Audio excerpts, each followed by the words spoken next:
Time for another packrafting trip, this time to Hardangervidda. I spent about 5 hours on the train and got off at Myrdal station. That's roughly 900 meters above sea level, which is about 3,000 feet. And most of this trip was done between 1,000 and 1,500 meters above sea level. So that's high elevation in Norway, and there's a fair amount of snow here still from last year. Weather forecast was pretty bad, and I got a heavy backpack. It's about 24 kilos, so slightly more than 50 pounds. I normally hike with poles. I had no poles on this trip, so it turned out to be a fairly hard trip, but I was up for it. And on this first day, I saw no people at all, just grouse and sheep. When I got to the cabin, there was nobody there. That was pleasant.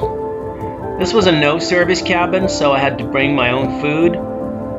No 4G there, but a radio. I made my first meal. Pancakes tried with lingonberries. Wasn't a hit really, but fair enough. Then I set off to try my packraft. I bought this one recently and it's working out well. It's the third trip I'm using it on here, so quite happy with it. Enjoy the music while I'm checking out the area, and then I'll get back to you when I'm at the cabin again.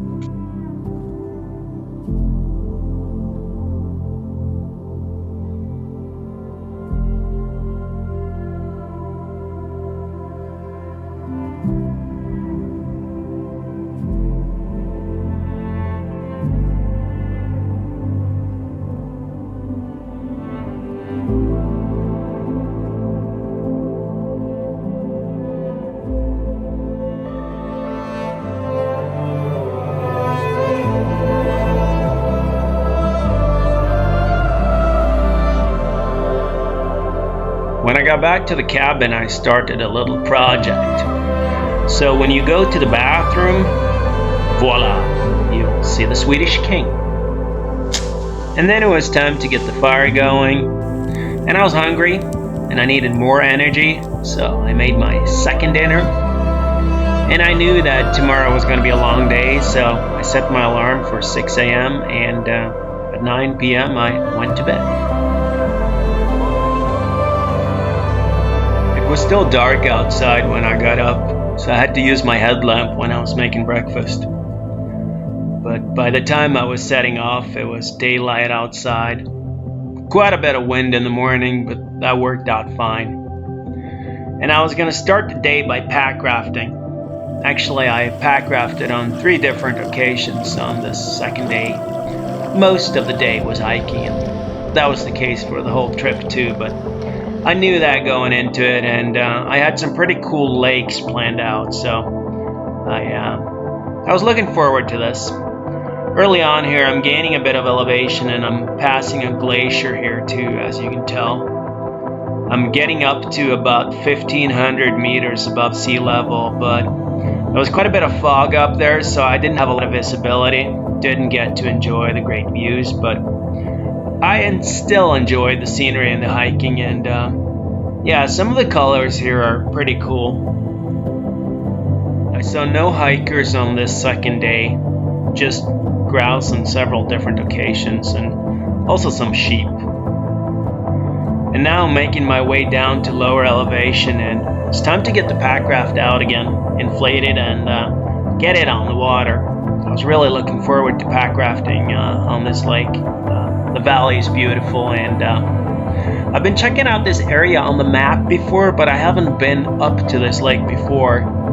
But after the lake, I made my way further down and got down to the water below Hallingskeid. And I've been cross-country skiing on this lake in the wintertime. Been up in this area twice last winter, but never in the summer, so it's kind of cool to see it in the summer too. Not a lot of water this summer, but yeah, it was doable to get across this lake, even though it was very shallow. After a short little rest, I got onto Rallarvegen, which is probably the most famous biking route in Norway. I ran into quite a few bikers and also one person that I knew. and by now it had gotten quite comfortable with 10 Celsius, 50 Fahrenheit, and when I got to the cabin I was quite tired. So I made myself some food. Then I ran into a local farmer, and he invited me over to his cabin for some beer. So that was a pleasant surprise after a long and hard day. I did not set an alarm the next morning, since I had plenty of time. I was originally planning on pack rafting today as well, but after I talked to the farmer the night before, I wasn't too sure anymore. He told me there wasn't a lot of water. It would have been possible to pack raft, but it would have been inconvenient, so I ended up hiking the whole way. I saw no other hikers throughout the day, but I did run into 4 people at the cabin. Did see grouse though, and I did listen to my podcast quite a bit.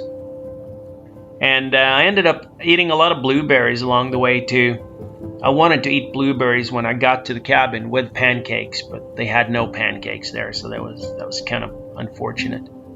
Right here you can see Hardangerjøkulen in the distance, and I'm approaching the cabin. It's a nice place, and the temperature was really good. You see it was 18 Celsius, which is close to 70 Fahrenheit, or 65 probably. So I felt kind of weak in the evening. My body wasn't doing too well, so I went to bed a little after 8 o'clock. I got up at 6:30 the next day. My body still felt kind of weak, so I wasn't too sure how much I was going to like this day, since I knew it was going to be a long day with a fair amount of elevation gain. But I got my engine going, and it worked out fine. I did see grouse again, as you can tell, every day actually. And the weather was the big problem today. Around 10 a.m. it started pissing down on me, so I got quite wet, and it kept raining throughout the day. I made it a priority to keep moving to keep my temperature up. Crossing the bridge wasn't a big problem, but getting up and down was inconvenient since the pack raft was wider than the wires holding up the bridge, so I was poking around there for quite a while, but I managed to get past that part too. Right here I'm arriving at another lake that I wanted to pack raft across. The weather was miserable by now. It was quite wet, and as you can tell I'm wet as well, but you do what you gotta do. I was still enjoying the trip and needing to get some water out of my pack raft here. Then I move on and I get to the highlight of the trip, where I could actually pack raft over to Hardangerjøkulen, the big glacier, to get up close and check it out before I made my way over to the train later that afternoon. So I'll let you enjoy the rest of this video, and thanks for watching.